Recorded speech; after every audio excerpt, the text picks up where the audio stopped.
السلام عليكم ورحمة الله وبركاته. إن الحمد لله نحمده ونستعينه ونستغفره ونعوذ بالله من شرور أنفسنا ومن سيئات أعمالنا. من يهده الله فلا مضل له ومن يضلل فلا هادي له. أشهد أن لا إله إلا الله وحده لا شريك له وأشهد أن محمدا عبده ورسوله. اللهم صل وسلم على النبي الكريم محمد وعلى آله وأصحابه ومن دعا بدعوته واستنى بسنته إلى يوم الدين. أما بعد. Bahagia Tuan Imam, Tuan Bilal, pengurusi, Tuan Kuasa Masjid, Muslimin, Muslimat, mudah-mudahan kita semua dirahmati oleh Allah Subhanahu Wa Taala. InsyaAllah pada pagi ini kita akan bincang tentang tafsir surah Al-Hashr. Kita menggunakan kitab Tafsir Al-Munir. Dan kita sebenarnya dah pun sampai pada ayat yang ke-10. Cuma kita nak peringat balik ayat yang ke-8 dan ayat ke-9 sebab ada kena-mengena. Dalam ayat yang ke-8, sebelum tu surah Al-Hashr ni dikenali juga sebagai surah Bani Nadir. Surah Bani Nadir kerana pengkhianatan Bani Nadir, iaitu satu kelompok Yahudi terhadap Nabi SAW. Lalu Nabi telah mengambil tindakan mengepung Bani Nadir ni, Yahudi Bani Nadir. Sehingga kan akhirnya Bani Nadir ni mereka telah dihalau oleh Nabi. Hanya dibenarkan satu keluarga bawa satu unta sahaja. Lalu surah Al-Hashr ini juga dikenali sebagai surah Bani Nadir. Sebahagian sahabat memanggil surah Al-Hashr ini sebagai surah Bani Nadir. Dan Allah menyatakan juga sebelum tu tentang bagaimana Allah lah yang telah mengalahkan musuh, khususnya Bani Nadir. Dan Allah telah menyebut bahawa orang Yahudi ataupun orang Islam sendiri tidak menyangka mampu untuk mengalahkan Yahudi Bani Nadir, dan Yahudi Bani Nadir sendiri tidak menyangka bahawa mereka akan dikalahkan. Sebab pertama sekali Yahudi Bani Nadir ni mereka ekonomi mereka kuat. Kemudian mereka duduk di balik benteng. Jadi secara logiknya Yahudi Bani Nadir ini takkan mungkin dapat dikalahkan.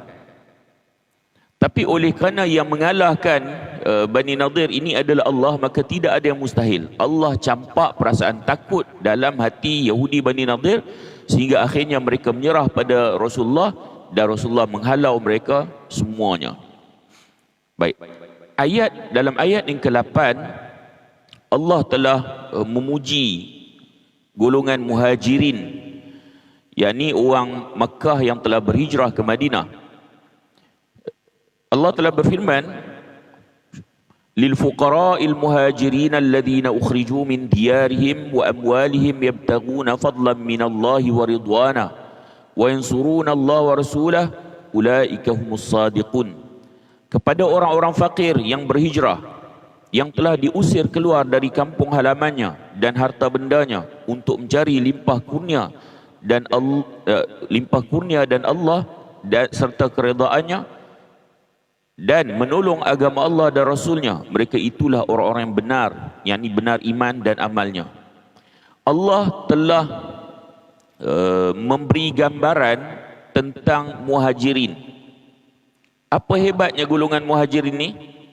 Pertama sekali Allah sebut lil fuqara, mereka ini orang fakir. Orang muhajirin bukan fakir yang biasa. Orang muhajirin ini sebahagian mereka menjadi fakir kerana berhijrah. Abdurrahman bin Auf ini hartawan di Mekah, orang kaya. Tapi apabila memilih untuk berhijrah, maka dia jadi fakir. Mus'ab bin Umair, ini juga orang kaya kerana keturunan dia keturunan orang kaya. Kalau tuan-tuan baca tentang riwayat hidup Mus'ab bin Umair, sandal dia, maksudnya selipar dia tu imported daripada Yaman. Minyak wangi dia tu yang dia pakai, kalau dia lalu satu tempat, lepas tu orang boleh tahu sebelum ni mesti Mus'ab bin Umair lalu. Jadi Mus'ab bin Umair ni orang kaya. Apabila berhijrah ke Madinah, Nabi pernah menangis apabila melihat pakaian Mus'ab. Daripada orang kaya menjadi orang yang fakir, pakai baju bertampal. Sehingga kan apabila beliau syahid dan kain yang nak tutup jenazah dia, bila tarik tutup kepala akan nampak kakinya, bila tutup kaki akan nampak kepalanya. Jadi mereka bukan orang fakir biasa. Fakir kerana berhijrah, hilang segala-galanya. Kemudian yang kedua, mereka adalah muhajirin. Ini kehebatan orang muhajirin sebab mereka memilih untuk berhijrah. Kerana ada juga yang tidak mahu untuk berhijrah. Yang ketiga, mereka diusir dari kampung halaman dan harta benda. Maksudnya golongan muhajirin ni mereka sanggup tinggalkan kampung halaman, sanggup mengorbankan harta benda dan keluarga masing-masing, bahkan ada yang meninggalkan isteri, ada yang meninggalkan ibu dan ayah, ada yang meninggalkan anak-anak kerana ingin mengikut Nabi SAW. Yang keempat, apa tujuan mereka buat semua tu? Tinggalkan harta benda, tinggalkan kaum keluarga, kemudian tinggalkan kampung halaman, berhijrah. Apa tujuan?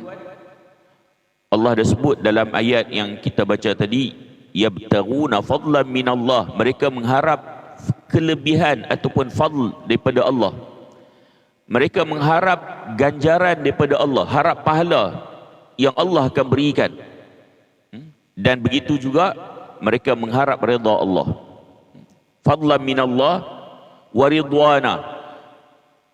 Semua yang mereka buat tu tidak lain dan tidak bukan hanya mengharap pahala dan redha daripada Allah Subhanahu wa taala.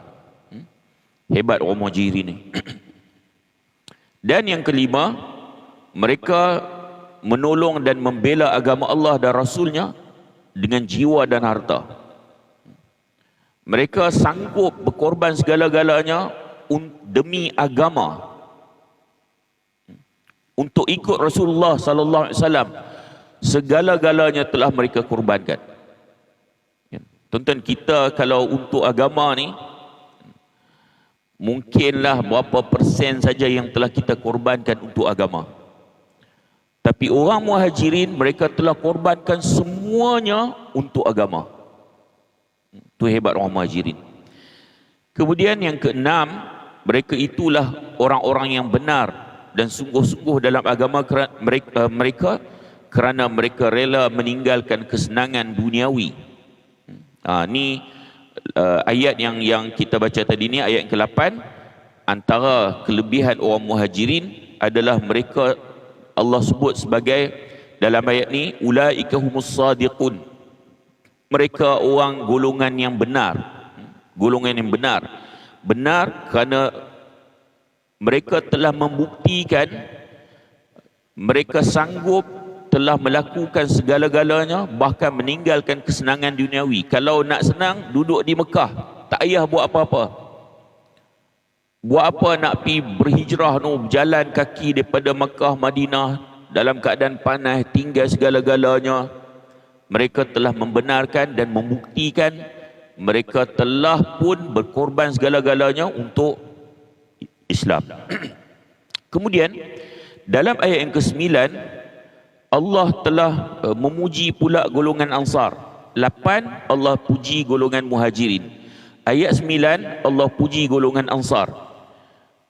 وَالَّذِينَ تَبَوَّأُوا الدَّارَ وَالْإِيمَانَ مِنْ قَبْلِهِمْ يُحِبُّونَ مَنْ هَاجَرَ إِلَيْهِمْ وَلَا يَجِدُونَ فِي صُدُورِهِمْ حَاجَةً مِمَّا أُوتُوا وَيُؤْثِرُونَ عَلَى أَنفُسِهِمْ وَلَوْ كَانَ بِهِمْ خَصَاصَةٌ وَمَنْ يُوقَ شُحَّ نَفْسِهِ فَأُولَئِكَ هُمُ الْمُفْلِحُونَ. Dan orang-orang Ansar yang mendiami negeri Madinah, serta beriman sebelum mereka, mengasihi orang-orang yang berhijrah ke negeri mereka, dan tidak ada pula dalam hati mereka perasaan berhajatkan apa yang telah diberi kepada orang-orang berhijrah itu, dan mereka juga mengutamakan orang-orang berhijrah itu lebih daripada diri mereka sendiri, sekalipun mereka dalam keadaan kekurangan dan amat berhajat. Dan ingatlah, sesiapa yang menjaga serta memelihara dirinya daripada dipengaruhi oleh tabiat bakhilnya, maka merekalah orang berjaya. So ayat ni Allah puji pula golongan Ansar dengan menyatakan ciri-ciri. Ada 5 ciri-ciri golongan Ansar yang menyebabkan Allah puji. Pertama, mereka dulu yang duduk di Madinah. Mereka dulu yang duduk di Madinah, golongan Ansar. Kemudian selepas tu baru Yahudi pi. Kemudian lepas tu barulah Nabi berhijrah ke Madinah. Maksudnya antara Yahudi dengan Nabi, siapa kat Madinah tu? Yahudi dulu. Yahudi dulu. Tuan-tuan, puak-puak Yahudi ni mereka golongan yang mengkaji. Sebab tu Allah sebut ya'rifunahu kama ya'rifuna abna'ahu. Mereka kenal Nabi seperti mereka kenal anak-anak mereka. Mereka telah kaji kitab mereka dan mendapati bahawa memang Nabi akhir zaman nanti akan datang di Madinah. Jadi awal-awal ada pergi longgok kat Madinah. Bukan Bani Nadir je, Bani Quraidah ada, Bani Qainuqa ada, pergi longgok di Madinah, duduk di Madinah sebab mereka tahu bahawa Nabi akhir zaman akan datang. Sebelum daripada Yahudi duduk di situ, golongan Ansar, Aus, Khazraj, golongan Ansar yang lebih awal duduk di Madinah. Dan mereka duduk di Madinah, Allah sebut, Allah memuji mereka, mereka duduk di Madinah dan menjadikan keimanan sebagai jati diri mereka, sebagai asas. So Allah bezakan, orang Yahudi pun duduk di Madinah, orang Ansar pun duduk di Madinah. Tapi orang Ansar duduk di Madinah menjadikan iman sebagai jati diri mereka. Satu. Yang kedua, Allah sebut tentang mereka mencintai para saudara mereka, yakni Muhajirin. Allah puji golongan Ansar kerana mereka cinta kepada Muhajirin. Ayat pertama tadi kita dah sebut dah, golongan Muhajirin ini Allah sebut lil fuqara, bagi orang fakir di kalangan Muhajirin. Kemudian Allah puji orang Ansar pula, mereka mencintai saudara mereka Muhajirin. Tuan-tuan, kalau sayang dengan orang berhijrah tapi kaya, yang tu biasa. Orang main hijrah, kaya, kemudian kita sayang kat dia, biasa. Orang Ansar, mereka sayang golongan yang berhijrah mari ke Madinah dengan keadaan papa ke dana, tak ada apa-apa. Maksudnya apa? Mereka sayang dan cinta itu terpaksa berkorban sesuatu. Itu maksudnya. Sebab tu Allah puji orang Ansar kerana mereka sayang kepada orang Muhajirin. Yang Muhajirin ini mereka golongan fuqara, orang miskin. Yang ketiga, mereka jauh dari sifat tamak, rakus ataupun hasud dan hasad dan benci. Ini kelebihan orang Ansar yang Allah puji. Tak ada, wala yajiduna fi sudurihim hajah. Mereka tak ada dalam hati mereka ni hasad dengki, rasa nak timbal balik. Sebab golongan Ansar yang membantu Muhajirin, mereka tak ada rasa macam nak sesuatu, hajat daripada orang Muhajirin. Bantu tak ada rasa nak timbal balik. Bantu tu bantu dengan sepenuh hati. Bantu tu tutup buku terus. Bukan bantu dia nak sesuatu. Dalam kuliah yang lepas saya ada bagi contoh. Contohnya tuan-tuan, kita bulan Ramadan, kita buat makanan, kan? Kita pun abang pergi bagi kat rumah jiran 3 buah. Lepas tu kita tahu hari ni kira kita makan 4 jenis makanan lah. Buka puasa lagi. Kan? Dah harap tak? Ada hajat tak? Ada. Kita bagi tu, kita bagi makanan kat jiran tu, kita tak, walaupun kita masak satu, kira hari ni empat mata, sebab duk rasa dah sagi jiran mai balas balik. Ada rasa tu. Tiba-tiba jiran mai hantar pinggan kosong. Dah tambui pada aku hari ni bagi bagus ada bagi pinggan kosong. Kan? Dia ada rasa benda tu. Orang Ansar dia bantu Muhajirin tak ada rasa benda tu. Bahkan Sa'ad telah offer kepada Abdul Rahman, sebab Sa'ad ni orang kaya di Madinah, offer kepada Abdul Rahman bin Auf nak bagi separuh daripada harta dia. Kemudian offer pada Abdul Rahman bin Auf, dia ada beberapa orang isteri, kalau nak isteri dia boleh ceraikan, dan kemudian habis iddah kamu kahwin dengan dia. Sampai ke tahap tu orang Ansar. Kemudian yang keempat, mereka lebih utamakan orang lain ke atas diri mereka sendiri, walaupun mereka memerlukan harta tu ataupun benda tu. Ithar nama dia. Ithar ni mengutamakan orang lain dalam urusan ataupun perkara dunia. Dalam perkara dunia, kita dah bagi contoh dalam kuliah lepas tentang hadis, bagaimana hadis riwayat Ibn Umar, seorang sahabat yang dia dapat kepala kambing, lalu dia rasa orang sebelah, jiran sebelah dia lebih perlu, dia pun bagi kepala kambing tu pada jiran sebelah dia. Jiran sebelah yang terima kepala kambing ni kemudian rasa orang sebelah tu lebih layak untuk terima. Sampailah 7 buah rumah, patah balik rumah yang pertama, rumah yang ketujuh rasa rumah pertama lebih layak untuk terima. Tu ithar. Ithar ni mengutamakan orang lain dalam perkara dunia. Adapun dalam perkara agama, yang tu tak boleh ithar. Kan? Contohnya dalam nak ambil saf depan ni, Nabi sebut lau ya'lamun nasu ma fin nida'i was safil awal, kalaulah manusia tahu kelebihan pada panggilan azan dan pada saf pertama, kan, nescaya manusia akan melakukan undi nak cerita kelebihan pada saf depan. Jadi kalaulah ada kosong depan, kan, yang tu tak perlu ithar, utamakan orang lain. Macam orang kita ni kan, sila-sila pergi depan, kan, utamakan orang lain. Tak, kita pergi depan. Itu dalam urusan agama. Urusan akhirat ni kita berebut, kan.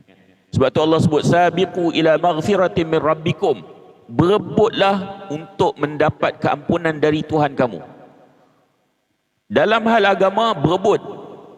Tapi dalam hal dunia, golongan Ansar telah membuktikan mereka mengutamakan orang lain, sahabat mereka, berbanding diri mereka. So kita berbeza dengan orang Ansar kan. Saya bukan sebut tuan-tuan, saya sebut kita, kan, betapa lemahnya kita. Sebab tu Allah puji orang Ansar. Kita dalam hal agama, kita ithar. Sebenarnya ithar dalam hal agama ni tak dibenarkan. Hak tu yang kita nak ithar, kita duk bagi kat orang lain. Tapi dalam hal dunia, kita rebut kita seorang, kan, berbeza. Sebab tu Allah puji orang Ansar. Yang kelima, orang Ansar ni mereka dermawan dan mereka jauh daripada tabiat syuh. Syuh ni dia kedekut, lebih teruk pada kedekut, lebih teruk pada bakhil. Kan? Syuh ni dia bakhil dan dia tamak. Dia bakhil dan dia tamak. Orang Ansar tak ada benda tu. Baik. Jadi 5 ciri-ciri itu menyebabkan Allah memuji orang Ansar. Imam Malik rahimahullah menjadikan ayat walladzina tabawwa'ud daral iman, orang dan mereka yang telah duduk di Madinah dengan menjadikan jati diri mereka sebagai iman. Imam Malik mengambil dalil ini tentang keutamaan Madinah berbanding dengan tempat-tempat lain. Imam Malik ambil ayat ni menjadikan Madinah lebih utama daripada tempat lain. Imam Malik kata sesungguhnya Madinah ditempati dengan keimanan dan hijrah, sementara negeri-negeri yang lain ditakluki dengan pedang. Kata Imam Malik. Kemudian Allah dah puji ayat ke-8 orang Muhajirin, Allah puji ayat ke-9 orang Ansar.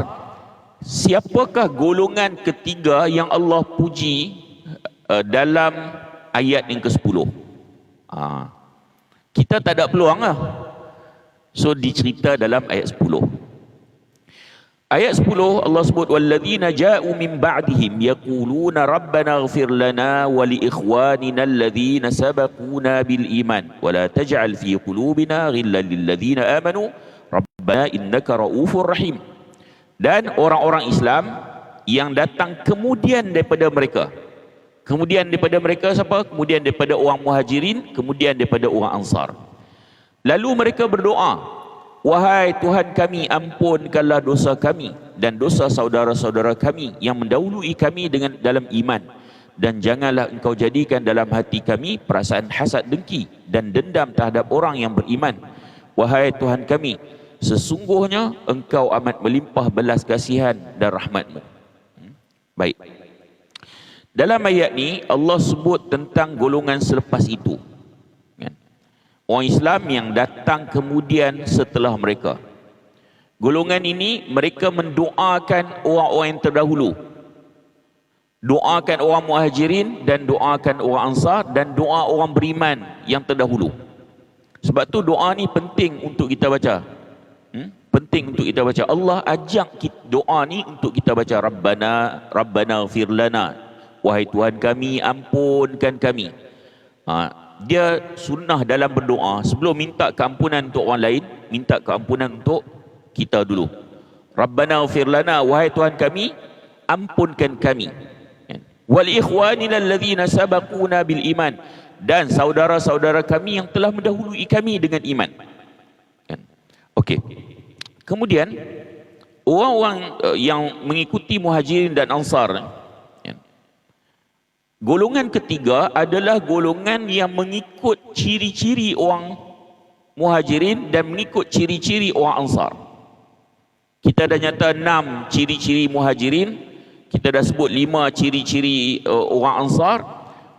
Golongan yang ketiga, mereka mengikut ciri-ciri tersebut.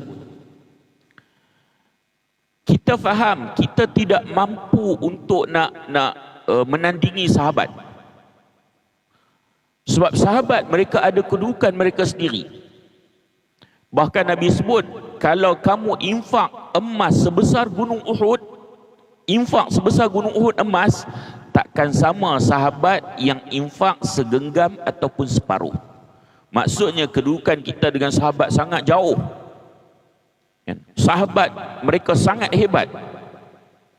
Jadi kalaupun tak mungkin untuk mencontohi bagaimana sahabat buat, sama ada Muhajirin dan Ansar, setidak-tidaknya serba sedikit ciri-ciri yang ada daripada orang Muhajirin dan Ansar ada pada golongan yang ketiga ini, maka mereka boleh masuk dalam golongan tersebut. Jadi kalau tak ada ciri-ciri tersebut, maka kita tak termasuk dalam golongan ketiga. Baik. Antara ciri-ciri golongan ketiga ni lagi adalah mereka selalu mendoakan. Doakan orang Muhajirin, doakan orang Ansar, dan mendoakan sahabat, doakan orang-orang yang terdahulu. Ini ciri-ciri golongan yang ketiga. Kita nak jadi Muhajirin, dah tak boleh. Benda tu dah berlalu. Kita nak jadi golongan Ansar, dah memang tak boleh, dah berlalu. So kita masih ada peluang untuk menjadi golongan yang ketiga dengan mengikuti ciri-ciri yang ada pada Muhajirin dan Ansar, dan golongan yang sentiasa mendoakan Muhajirin, Ansar, golongan sahabat, dan kita mendoakan umat Islam yang telah mendahului kita dengan iman. Baik. Kemudian ayat ini juga menjadi bukti ataupun dalil tentang Bismillah, betapa solidariti antara segenap lapisan generasi ummah ni. Mulai generasi pertama sampailah generasi berikut, sampailah hari kiamat. Dia ada hubungan. Salah satu hubungannya, generasi kemudian mendoakan generasi yang lepas. Generasi yang kemudian memuji-muji golongan yang terdahulu dengan iman. So dia ada hubungan. Bukan hubungan sesama kita yang hidup saja, bahkan hubungan antara kita yang hidup dengan yang telah meninggal dunia. Kemudian juga ayat ni menjadi bukti tentang kewajipan mencintai semua sahabat dan menyanjung tinggi persaudaraan mereka dalam agama dan keadaan mereka yang lebih dahulu beriman. So ayat ni menjadi dalil ataupun bukti kita wajib untuk mencintai para sahabat. Maksudnya, kalau kita tidak mencintai para sahabat, kita ada masalah dalam iman kita. Ada masalah. Apatah lagi kalau kita menjadi golongan yang mencela sahabat, seperti pokok Syiah. Mereka cela sahabat, maka ada masalah. Ayat ini juga menjadi perintah untuk mendoakan mereka. Tuan-tuan, berapa kali kita dah mendoakan muhajirin, ansar ataupun para sahabat Nabi ataupun generasi sebelum kita. Berapa kali kita dah doa. Setidak-tidaknya tuan-tuan, doa ni kena hafal ya. Kena hafal lah. Untuk nak masuk dalam golongan ketiga, kita sentiasa mendoakan. Sebab tu kalau tuan-tuan tengok dalam ayat ni, Allah sebut walladzina ja'u min ba'dihim, dan orang-orang yang datang selepas mereka, yaquluna rabbana ighfir lana. Mereka yaqulun ni fi'il mudhari', maksudnya sentiasa mendoakan rabbana ighfir lana, wahai Tuhan kami ampunkan kami, wal ikhwanina alladzina sabaquna bil iman, dan saudara-saudara kami yang telah mendahului kami dengan iman. So kalaupun susah untuk nak hafal ini, sekurang-kurangnya kalau nak baca doa dalam bahasa Melayu, doa itu mengandungi makna yang lebih kurang. Kita mendoakan kita sendiri dan mendoakan para sahabat dan orang-orang yang terdahulu daripada kita dengan iman. So kandungan doa kita mesti ada maksud yang begitu. Baik. Ayat ini juga menunjukkan, menjadi dalil hati kita ni perlu dimatikan daripada penyakit dengki kepada orang beriman. Pertama sekali, tidak boleh rasa iri hati, rasa dengki, hasad kepada para sahabat Nabi. Yang tu memang tak boleh langsung.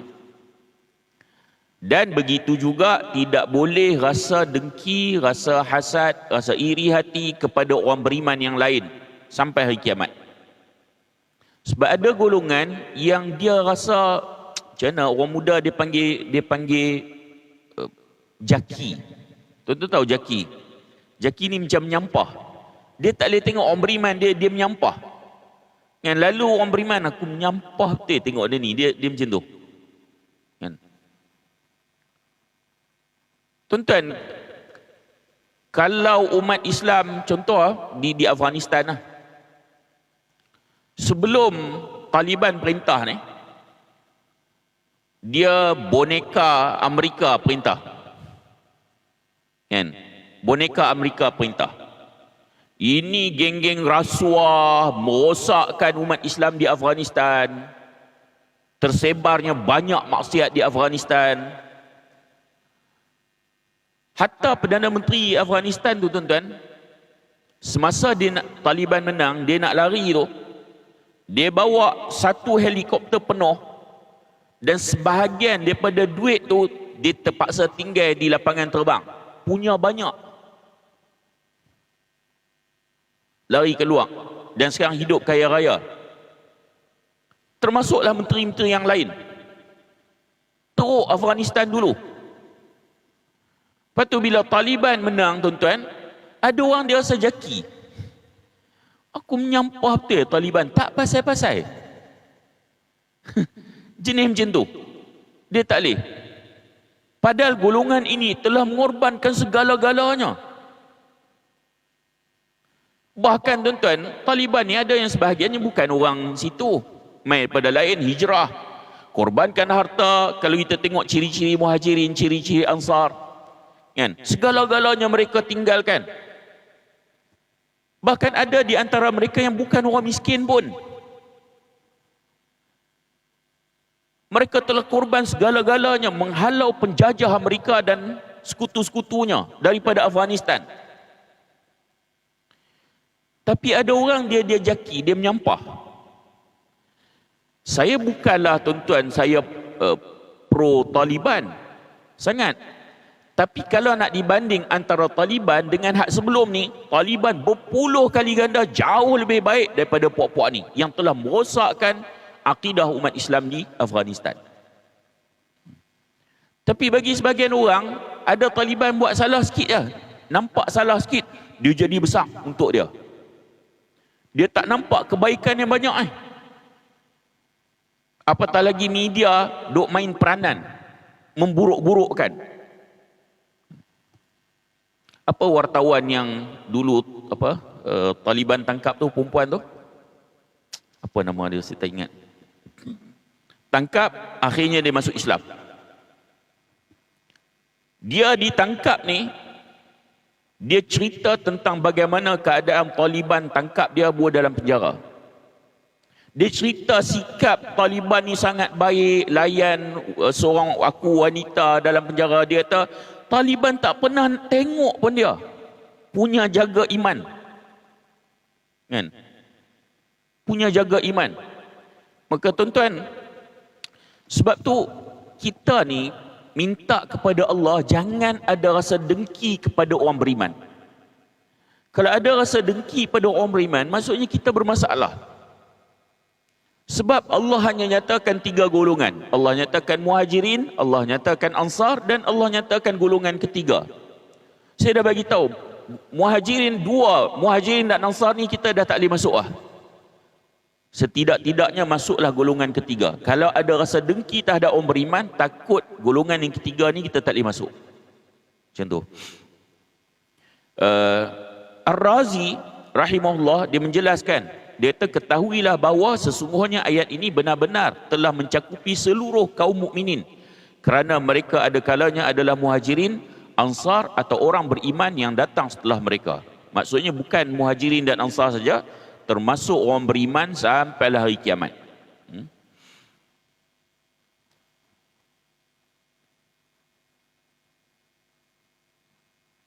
Ibnu Abi Layla, dia menjelaskan, dia kata manusia ni dia ada 3 tingkatan.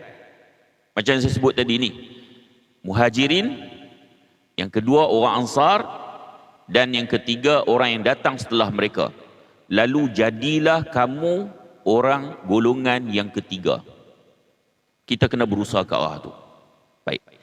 Kemudian seterusnya, fiqh yang kita boleh ambil ataupun kehidupan, fiqh kehidupan atau hukum hakam yang boleh kita ambil daripada ayat-ayat sebelum ni.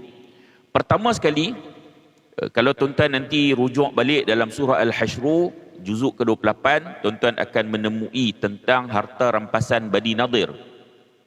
Harta rampasan Bani Nadir. Harta rampasan Bani Nadir ni, dia tak melalui perang. Dia bukan melalui perang. Kalau harta rampasan melalui peperangan, dia dinamakan ghanimah. Yang ni al-faid. Al-faid. Lalu al-faid ni, dia bukan melalui peperangan, dia tak kerahkan kuda untuk nak berperang, maka Allah telah memberikan kepada Rasulullah kuasa untuk kuasa penuh untuk nak membahagi-bahagikan mengikut kehendak Rasulullah sendiri. Baik, kemudian Rasulullah bagi, waktu tu Rasulullah bagi pada orang muhajirin. Rasulullah tak bagi pada ansar, melainkan 3 orang. Kita dah sebut sikap orang ansar, mereka tak dengki. Kenapa Rasulullah bagi pada muhajirin, tak bagi pada ansar? Kerana muhajirin yang telah berhijrah, telah mengorban segala-galanya, tinggal segala rumah. Orang Madinah, walaupun orang ansar, walaupun miskin, paling tidak mereka ada rumah. Berbeza dengan orang muhajirin. Lalu harta ini Rasulullah telah berikan pada muhajirin dan tidak berikan pada ansar, melainkan 3 orang sahaja yang Rasulullah melihat Tiga orang ni sangat memerlukan. Baik. Kemudian dalam riwayat orang tersebut, orang Ansar tersebut, Abu Dujanah, kemudian Sahal bin Hunayf dan Harith ibnu Syamah. Baik, harta negara ataupun aset yang negara miliki ni dan ada hak ataupun autoriti dalamnya ada tiga jenis. Pertama sekali dia kata sedekah dan zakat. Yang ni untuk orang Islam orang Islam. Dalam kerangka untuk menyucikan harta umat Islam itu sendiri. Adapun zakat, Allah Subhanahu wa taala telah berfirman, innamas sadaqatu lil fuqara'i wal masakin wal 'amilina 'alaiha wal mu'allafati qulubuhum wa fir riqab wal gharimina wa fi sabilillahi wa ibnis sabil fariidatan minallah wallahu alimun hakim. Sesungguhnya sedekah, yakni zakat, hanyalah untuk orang fakir, orang miskin, amil yang menguruskannya, orang muallaf yang dijinakkan hatinya, dan untuk hamba-hamba yang memerdekakan dirinya, dan orang yang berhutang, yakni dan untuk dibelanjakan pada jalan Allah, dan orang musafir yang keputusan dalam perjalanan. Ketetapan, yakni hukum yang sedemikian sebagai satu ketetapan yang datang dari Allah, dan ingatlah Allah Maha mengetahui lagi bijaksana. So harta pertama, harta zakat ni daripada orang Islam ataupun sedekah dibahagikan pada 8 asnaf ni. Yang kedua, harta ghanimah. Harta ghanimah ni harta yang didapati daripada perang. So bila harta yang didapati daripada perang, 1/5 dibahagikan pada golongan yang Allah berfirman, wa'lamu annama ghanimtum min syai'in fa inna lillahi khumusahu walirrasuli walidhil qurba wal yatama wal masakin wa ibnis sabil in kuntum amantum billahi wa ma anzalna ala abdina yaumal furqan yaumal taqal jam'an wallahu ala kulli syai'in qadir. Dalam surah Al-Anfal ayat 41 ni Allah sebut, dan ketahuilah bahawa apa saja yang kamu dapati sebagai harta rampasan perang, harta ghanimah, maka sesungguhnya 1/5 dibahagikan untuk jalan Allah dan Rasul, kemudian kerabat Rasulullah, kemudian anak yatim, orang miskin, Ibnu Sabil. So 5 golongan ni, 1/5 diberikan pada 5 golongan ni. 4/5 diberi pada siapa? Kepada tentera. Kepada tentera. Baik. Kemudian itu harta ghanimah. Saya sebut sekali lagi, harta ghanimah, harta rampasan perang, dapat melalui peperangan. Adapun harta al-fai' ni seperti Nabi halau Bani Nadir, tidak melalui perang. Nabi cuma kepung je, mereka lalai, mereka tak mau lawan dah, mereka tahu mereka akan kalah, mereka tak mau lawan, tak melalui perang, maka harta itu dinamakan harta al-fai'. Harta al-fai' ni dia kata atau aset yang diperolehi oleh kaum muslimin dari tangan musuh kufar tanpa melalui peperangan. Ayat Al-Hasyr yang kita baca tadi ni bersangkutan tentang harta al-fai', menunjukkan yang paling sahih antara pendapat ulama adalah harta yang berupa harta bergerak dibahagi. Maksudnya mana harta yang bergerak, sama ada kenderaan, apa-apa yang boleh bergerak, dibagi. Kemudian kalau sedangkan harta yang tidak boleh bergerak, umpamanya tanah, maka itu tidak dibahagikan, tetapi pemerintah berhak untuk menggunakan untuk maslahah umat Islam. Sebagaimana zaman Sayyidina Umar Al-Khattab, masa Sayyidina Umar ni dapat Sawadul Iraq, dapat Mesir, dapat Syam dan beberapa negeri yang lain, maka Sayyidina Umar dia tak bahagikan, dia menggunakan untuk maslahah umat Islam. Baik, kerana Sayyidina Umar telah berdalilkan dalam surah Al-Hasyr ni, ayat tentang Al-Fai' ni. Baik, kemudian antara perkara yang boleh kita ambil lagi dalam beberapa ayat yang kita telah bincang dalam surah Al-Hasyr ni, Allah sebut walladzina ja'u min ba'dihim, yang kita sebut tadi ni, dan orang-orang yang datang selepas mereka. Dia bersifat umum, mencakupi semua orang beriman sampailah hari kiamat. Dalam sebuah hadis daripada Abu Hurairah, Rasulullah SAW atal maqbarah, Rasulullah datang ke sebuah perkuburan. Kemudian Rasulullah memberi salam, Assalamualaikum dara qaumin mu'minin wa inna insya'allahu bikum wa inna insya'allah bikum lahiqun. Nabi bagi salam, Assalamualaikum kepada golongan ataupun penghuni kubur di kalangan orang beriman. Nabi bagi salam. Apa yang Nabi sebut dalam salam ni? Dan sesungguhnya kami insya-Allah akan menyusul kalian. Sebab tu tuan-tuan, dia tujuan ziarah kubur tu untuk apa? Apa tujuan ziarah kubur? Nabi sebut dalam hadis yang lain. Nabi kata, kuntu qad nahaitukum an ziyaratil qubur fazuruha fa innaha tudzakirukum al-maut. Nabi kata, dulu aku pernah larang kamu ziarah kubur. Ni masa awal permulaan Islam, sebab ada budaya niyahah, budaya meratap. Kemudian selepas itu Nabi kata fazuruha, pergi ziarah. Kerana ziarah kubur itu adalah untuk mengingati kematian. Jadi mengingati kematian siapa? Ingat kematian siapa? Dalam salam kepada ahli kubur ni kan Nabi dah sebut kan, sesungguhnya kami insya-Allah akan menyusul kalian. Ingat kematian siapa? Kita. Malangnya sebahagian umat Islam bila dia pergi ziarah kubur, dia hanya ingat hak orang mati dia. Dia lupa kematian dia. Sedangkan dalam memberi salam pun Nabi dah sebut. Pertama, Nabi ucapkan selamat kepada orang yang dah meninggal dunia di kalangan orang beriman. Kemudian Nabi sebut, kami juga akan menyusul kalian. Supaya ingat, kita juga akan mati. Baik. Kemudian, saya baca terjemahan hadis ni. Kata Nabi, aku sangat ingin melihat saudara-saudara kita. Nabi kata, aku nak tengok, teringin sangat berjumpa dengan saudara-saudara kita.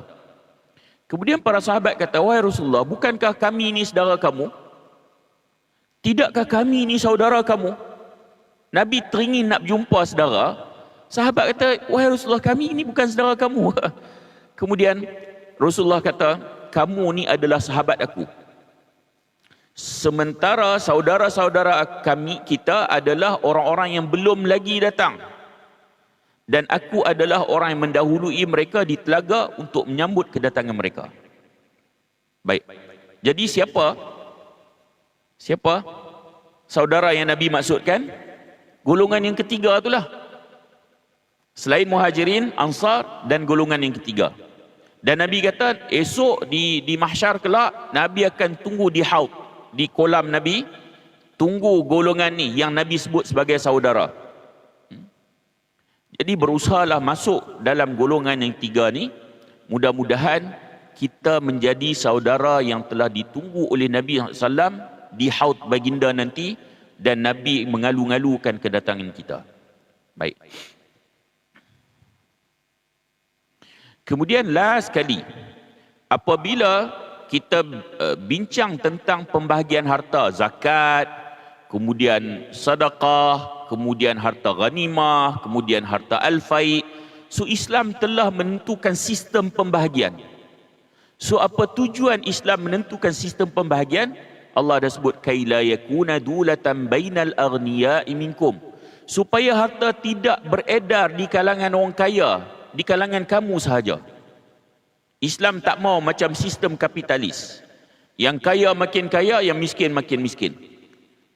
Sebab itu Islam telah menentukan sistem pembahagian tersebut. Dia tak mau macam cerita apa tu? Satu untuk kamu, satu untuk kau, satu untuk aku. Dua untuk kau, dua untuk aku. Tiga untuk kau, tiga untuk aku. Piramli dah buat cerita lama dah. Kan? Dah buat cerita lama dah. Jadi Islam dia tak mau benda tu berlaku. Pembahagian ini perlu merata sehinggalah umat Islam ataupun rakyat di dalam negara umat Islam mendapat kenikmatan dan kerahmatan apabila agama Allah dilaksanakan. Wallahu ta'ala alam. Mudah-mudahan pertemuan kita ada manfaat. Kalau terkasar bahasa, mohon maaf, dan saya sudahi dengan aqulu qawli hadha wa astaghfirullahal azim li wa lakum. Assalamualaikum warahmatullahi wabarakatuh.